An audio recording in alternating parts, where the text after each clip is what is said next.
At Thanksgiving dinner, my sister stood up and announced, "We voted, and you're not family anymore." The salty breeze off the Pacific swirled through the cedar-lined backyard of the Whitaker family's coastal Oregon home, where the Memorial Day barbecue pulsed with life. Seagulls wheeled overhead, classic rock blared from a vintage radio, and the smoky aroma of ribs mingled with the tang of homemade lemonade. Caleb Morrow, 27, wiry and introspective, stood by a driftwood bench, clutching a ginger ale, his green eyes scanning the crowd with guarded optimism. He'd taken a red-eye from Austin, Texas, to join this rare family gathering, hoping to mend frayed ties. Instead, his older sister Miranda, 34, a statuesque brunette with a politician's poise and a viper's bite, rose from the redwood picnic table, clinking her wine glass with a fork, her smile as sharp as a shard of sea glass. "Ladies and gentlemen," Miranda declared, her voice slicing through the chatter like a foghorn, "before we honor our heroes and carve these ribs, we have a family matter to settle." The crowd, parents, cousins, aunts, uncles, neighbors, froze, their laughter dying, forks suspended over macaroni salad. Caleb's stomach lurched. He knew that tone, the same one she'd used at 15 to pin a joyride on him, costing him his learner's permit. "We've held a vote," she continued, her gaze raking the group like a spotlight, lingering on Caleb with mock pity. "And, Caleb, we've decided you're no longer family." A suffocating silence gripped the yard, then a tidal wave of cheers crashed over it. His cousin Noah, 20, a surfer with a man bun, slammed his beer can on the table, whooping like he'd caught the perfect wave. Aunt Sylvia, 55, raised her margarita, her smirk glinting with malice. Even Caleb's mother, Diane, 56, let out a shrill laugh, muttering, "It's about damn time." His father, Roger, 59, avoided his son's eyes, swirling his IPA, grumbling, "Probably for the best, kid." Caleb's heart thundered, his vision tunneling as he stared at the star-spangled tablecloth, the baked beans congealing like his resolve. Betrayal seared his veins, hot and relentless, threatening to choke him. "You're serious?" he rasped, his voice nearly drowned by the applause. Miranda's grin widened, predatory, her eyes glinting with triumph. "Dead serious, Caleb. You're a cancer, toxic, selfish, dragging us down. We're done babysitting you." Diane nodded, spearing a pickle with eerie nonchalance. "It's unanimous, honey. We all agreed." Caleb's chest burned, rage and hurt colliding like storm waves on a rocky shore. He forced a bitter chuckle, shoving his chair back with a grating screech that silenced the crowd. "A full-on scripted takedown," he said, his voice trembling with restrained fury. "You practiced this in front of a mirror, didn't you, Miranda?" Her laugh was a blade, cutting deep. "We didn't need to practice. Your damage speaks for itself." Caleb's hands shook, but he steadied them, reaching into his weathered backpack with deliberate calm. He pulled out a sleek black binder, its weight heavy with purpose, and dropped it onto the table with a thunderous thud. The sound reverberated, snuffing out the cheers like a snuffed candle. "If I'm not family," he said, his voice low, laced with menace, "then you definitely won't need this." Miranda's eyes narrowed, her confidence flickering like a faulty bulb. "What the hell is that?" she snapped, her poise cracking. Caleb leaned back, crossing his arms, a defiant spark igniting in his gaze. "Go ahead, big sis. Open it, unless you're scared of the truth." Miranda lunged for the binder, her crimson nails flashing like warning flares, certain she could outmaneuver her little brother as always. She tore it open, her smugness evaporating faster than mist under a blazing sun, her face drained to a ghostly pallor, her mouth gaping as she scanned the first page. A scream, raw, piercing like a shipwrecked survivor's wail, ripped from her throat, echoing across the yard. The binder slipped from her trembling hands, pages fluttering like storm-tossed gulls. Her husband, Ethan, 36, a real estate agent with a podcast obsession, snatched it up, his brows knitting as he read. Caleb, is this legit? He stammered, his voice cracking like dry timber. Caleb nodded, his tone cold as an Oregon winter. Every dollar, every lie, every knife in my back. It's all there, Ethan. Verbatim. The binder was a devastating archive, a 7-year ledger of Caleb's sacrifices, $127,000 poured into the family's endless crises, meticulously documented with bank transfers, emails, texts, and screenshots. There was $22,000 for Miranda's event planning startup that bankrolled a Tulum influencer retreat, $15,000 for Diane's emergency dental work that traced to Botox and fillers, $10,000 for Roger's car repair that funded a fishing boat. Screenshots laid bare Miranda's venom, group chats calling Caleb a spineless wallet and mocking his pathetic lonely coder life. The knockout blow was a $6,200 receipt for a Napa Valley winery weekend with a client named Julian, charged to Caleb's urgent loan. The family gaped, their cheers replaced by horrified gasps. Diane's wine glass tipped, staining the tablecloth like a crime scene. Ethan's eyes bored into Miranda, his voice a low growl. Julian? 4 nights in Napa? On his dime? Miranda's composure shattered, her voice shrill. It's a misunderstanding, a business trip. But her lies unraveled like cheap thread. Noah whispered to Sylvia, He's got her dead to rights. Diane's hand shook, her voice barely a whisper. Caleb, you kept records of all this? Caleb's gaze was unyielding, a lighthouse in a storm. You never remembered, Mom. Someone had to. Ethan flipped another page, his face darkening at a screenshot of Miranda's text to a friend. Caleb's a loser who'll pay forever. He's too weak to fight back. He slammed the binder shut, his voice trembling with betrayal. You lied to me, Miranda. About him, about us, about everything. The yard exploded into chaos. Sylvia hissed, How could you, Miranda? Noah muttered, This is messed up. Miranda's eyes darted, desperate, but the binder's truth pinned her like a harpooned fish.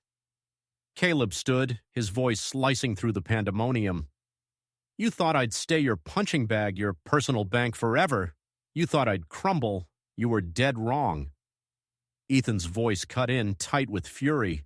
Who's Julian, Miranda? And why was my wife in a penthouse suite with him? Miranda's silence was louder than any scream, her empire of deceit collapsing under the weight of Caleb's evidence. Caleb's role as the family's invisible anchor began in childhood, in the shadow of Miranda's dazzling charisma. She was the golden child, charming teachers, lying with a smile that could disarm a skeptic. Caleb, quiet and analytical, was the overlooked sibling, his steadiness mistaken for weakness. At 16, he taught himself to code, building apps to escape the chaos of home, where Miranda's tantrums and schemes dominated. At 18, he moved to Austin for college, funding his degree with freelance gigs and late-night taco truck shifts, while Miranda flunked out of graphic design, partied in Vegas, and married Ethan, a slick dealmaker with dreams of flipping coastal condos. When their $40,000 wedding spiraled out of control, Caleb wired $20,000, depleting his savings, while Diane and Roger celebrated with a Maui vacation days later. Over the years, Caleb became the family's reluctant savior, the one they called when life unraveled. He paid $12,000 for Roger's back surgery, $18,000 for Diane's credit card debt after a retail therapy spree, $9,000 for Noah's surf camp tuition, and $7,000 for Miranda's daughter's private school fees when scholarships fell through. Each thank you came with a sting. Must be nice to afford kombucha with no kids to feed. You're so distant, Caleb. No wonder you're single. Miranda's jabs were surgical. You're too cold to love, little brother. That's why you're alone with your laptops. Yet her demands never ceased. A $7,000 loan for Ethan's layoff, spent on a drone for his podcast, $5,000 for her phone replacement, traced to a Gucci purse. When she pitched a coastal Airbnb empire, Demanding Caleb co-sign a $75,000 loan, he refused, citing her history of creative spending. The retaliation was swift: ghosted calls, a family crab boil he wasn't invited to, and Miranda's Instagram story preaching cutting toxic vibes. Caleb's generosity wasn't blind. He kept records, not out of spite, but survival. He remembered the night Diane called, weeping about a $4,000 power shutoff. He sent it, only to see her post from a Seattle spa retreat. Or when Noah begged for $3,000 to get clean, then bought a custom surfboard. Caleb kept helping, clinging to the idea that family meant duty, even as duty became exploitation. He'd lie awake, replaying Miranda's barbs, wondering if he was cold, if his single childless life made him less. But the Memorial Day vote wasn't a surprise. It was the inevitable end of a decades-long grift, a family that loved his money more than him. Back at the barbecue, the binder's revelations ignited a firestorm. Miranda's defiance crumbled as Ethan pressed her about Julian. "It was a client meeting," she shrieked, her voice cracking like glass. "You're blowing this out of proportion." Ethan's laugh was bitter. A client? In a $6,200 suite? With his money? Diane, ashen, tried to deflect, her voice trembling. "Caleb, we were drowning in stress. You can't hold our mistakes against us." Caleb's laugh was a jagged blade cutting through her plea. "Stress? I bailed you out every damn time. Surgeries, debts, vacations disguised as emergencies. And the second I said no, you voted me out like I was trash." Roger, silent until now, cleared his throat, his voice gruff. "You're making this bigger than it is, son. We're family. Families fight." Caleb's gaze pinned him, unyielding. "Family? You watched them bleed me dry, Dad. You heard Miranda call me a loser, saw Mom cash my checks while laughing at me, and you stayed quiet because it was easier than standing up." Roger's eyes dropped, his silence an admission. Caleb reached into his bag, pulling out a crisp manila envelope, tossing it onto the table with a soft thud that felt like a guillotine's fall. Ethan caught it, his hands shaking as he read aloud. "Revocation of power of attorney for Diane and Roger. Medical proxy terminated. Emergency contact status voided. All legal and emotional ties severed." Diane gasped, tears streaming, her voice breaking. "You're cutting us off? Your own blood?" Caleb's voice was granite, unshakable. "Blood? You're not my family. You're a cartel of leeches who cheered when you thought you'd crushed me." Miranda lunged forward, her face contorted with rage. "You're a pathetic geek, waving your stupid binder like it makes you a victim. You're nothing but a control freak." Caleb stepped closer, his voice a low, dangerous rumble. "You only loved me when I paid your bills, Miranda. You didn't want a brother. You wanted a doormat with a debit card." The crowd was a frozen tableau, neighbors whispering, kids staring wide-eyed. Sylvia tried to mediate, her voice shaky. "Let's calm down, everyone. We can talk this out." Caleb shook his head, his eyes blazing. "Talk? You clapped when they disowned me, Sylvia. There's no talking past that." He grabbed his jacket, his final words ringing like a death knell. "This isn't a family, it's a con, and I'm done funding it." He strode to his rental car, the gravel crunching under his boots, the ocean's roar echoing his resolve. He didn't look back, but the weight of their stunned silence clung to him like damp fog.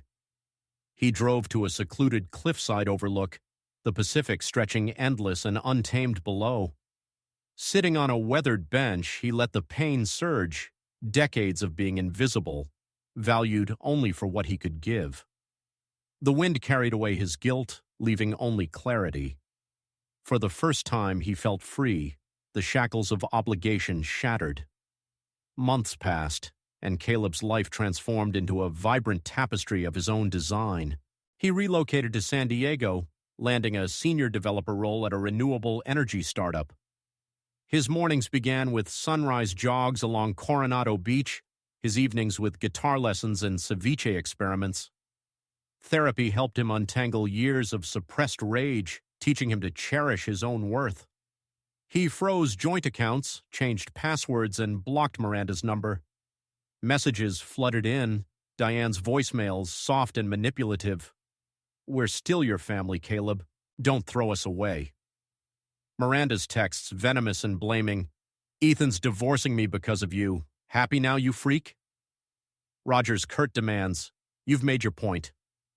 Come fix this mess." Caleb deleted them, their words powerless against his newfound armor. By Labor Day, the attempts escalated. A 6-page letter from Diane arrived, a masterclass in emotional blackmail, crocodile tears for words said in anger, guilt about Miranda's daughter, Sophie, drawing sad pictures of her uncle, and a $50,000 plea to save their beach house from foreclosure. "Do it for your father's health," it begged. Caleb read it by his balcony, the ocean breeze cool against his skin, felt the old tug of duty, then shredded it, the pieces fluttering away like freed birds. They didn't want him. They wanted the Caleb who'd bleed himself dry to prop up their lies. Unexpected allies emerged. Noah emailed, contrite. "I didn't know you paid for my surf camp. I was a jerk to cheer. I'm sorry." Ethan, now separated, messaged, "You were right about her. The receipts checked out. She played us both." Caleb didn't respond, but their words fortified his resolve. On Reddit, his story went viral, thousands cheering, "You broke free." They didn't deserve you. Old Austin friends reconnected, inviting him to surf trips and taco nights, no strings attached. He launched a YouTube channel, Reclaiming You, sharing stories of setting boundaries, resonating with viewers who'd been used by loved ones. Christmas brought another test. Miranda sent a photo of Sophie by a sparse tree, captioned, "She cries for you. Come back." Minutes later, "Mom and Dad's water is off. You'd help if you had a soul." Caleb sipped bourbon by his own tree, its lights warm and untainted, and blocked her. By February, a banker called, claiming Roger named Caleb as trust executor. "I'm off everything," Caleb said, hanging up. The final straw was a March package. Diane's handwritten note, 7 words. "You've destroyed us. Are you proud?" Caleb felt nothing. No rage, no guilt, just peace. He tossed it, grilled a steak, and booked a summer surf trip to Baja. Now 28, Caleb stands on the shore of his own life, waves of possibility crashing at his feet. He's dating a marine biologist, savoring the slow burn of connection without pressure. He mentors young coders at a STEM nonprofit, runs a podcast on emotional independence, and plans a solo sail along the Pacific coast. Sometimes he thinks of Sophie, hoping she'll escape Miranda's shadow, but he knows he's modeled strength, not silence but defiance. His family hasn't changed. Miranda's latest TikTok rants about traitors, Diane sends bi-weekly guilt trips, Roger stays mute. But Caleb, he's not just surviving, he's alive, unshackled, soaring. "What's good, YouTube squad?" Caleb would say, leaning into the camera, his voice warm but fierce. "This is my story, raw, real, and probably hitting home for some of you. Have you ever had to cut ties with people who only loved you when you paid their way? Was I too brutal, or did I finally save myself from a family that wasn't a family? Drop your stories in the comments. I read every single one. If you've ever felt crushed by obligation, hear this. You're not alone, and freedom starts when you choose you. Smash that like button if you're with me. Subscribe for more real talk, and let's keep this vibe going. Until next time, stay fierce, stay free, and never let anyone dim your light.